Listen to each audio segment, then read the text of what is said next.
5 coses que potser no sabies. Tanoca. Quart lliurament.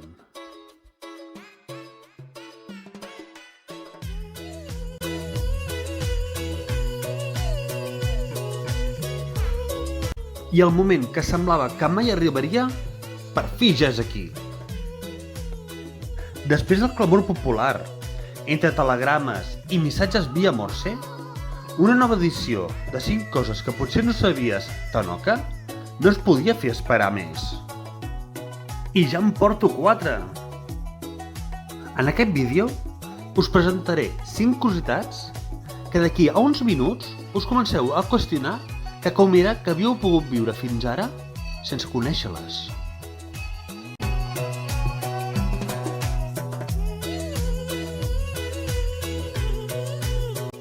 Vosaltres sabíeu que segons uns estudis només el 40% de la gent fa el llit després d'haver-se llevat? A veure, anem per pams.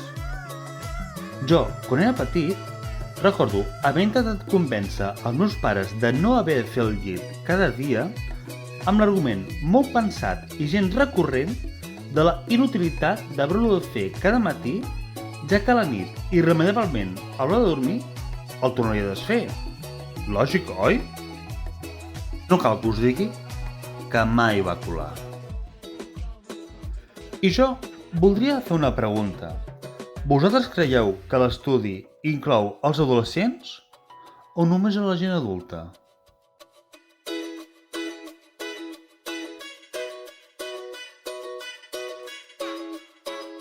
Vosaltres sabíeu que hi ha geòlegs que afirmen que les primeres palmeres del planeta van aparèixer al Pol Nord? De fet, aquesta teoria, perfectament demostrable, no és cap bogeria.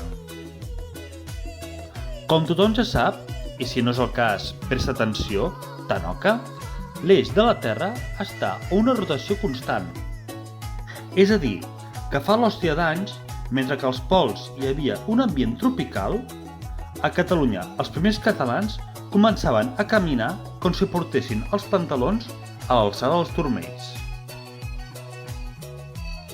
Déu us guard, dispenseu una pregunta. Al Camp Nou, cap a on para? A la dreta o a l'esquerra? A l'esquerra, a l'esquerra! No, a la dreta, a la dreta. Gràcies, gràcies. Apa, anem. Força, Barça. Ai, calla, calla, que nosaltres som periquitos.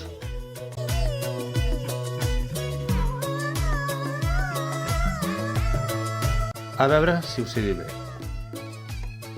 Didascaleinofòbia és la paraula que usen els psicòlegs per definir a la gent que li fa por a l'escola.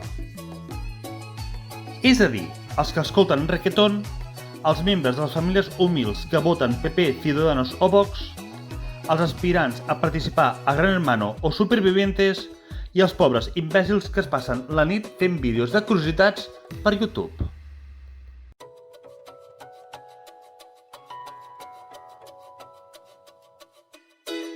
Vosaltres sabíeu que els cogombres contenen més vitamines que el cos humà necessita? Per fi s'han acabat les dietes miraculoses a base de tofu i d'algues de mar.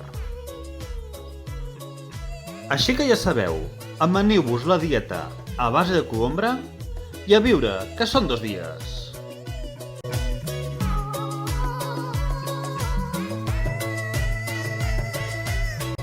I per acabar, la curiositat més interessant. Per això l'he deixada pel final.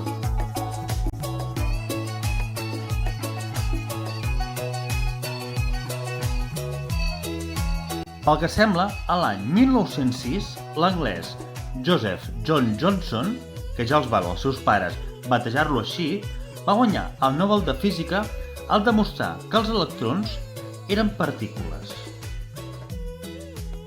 Doncs bé, anys més tard, el 1937, el seu fill, en George Page Thomson, seguint les passes del seu pare no només en tenir un nom compost, sinó en els seus estudis demostrava que els electrons, a més, eren ones. I sí, no cal dir que els dos tenien raó.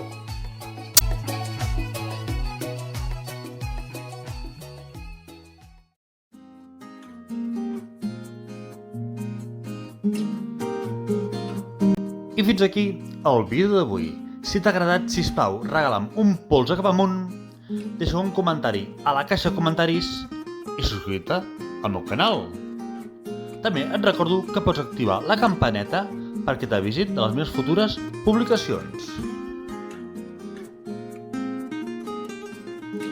I per acabar, i com sempre, deixeu-me recomanar-vos la meva saga, La llegenda de l'insurgent, amb la seva primera part, 13, la segona, Els existencialistes, i la tercera, La xarxa fosca. Les podreu trobar a Amazon, en e-book i en edició de butxaca. Per fi s'acaba la calor, arriba la tardor, i els que no els agradi el fred, com jo, a ple estiu, que es fotin.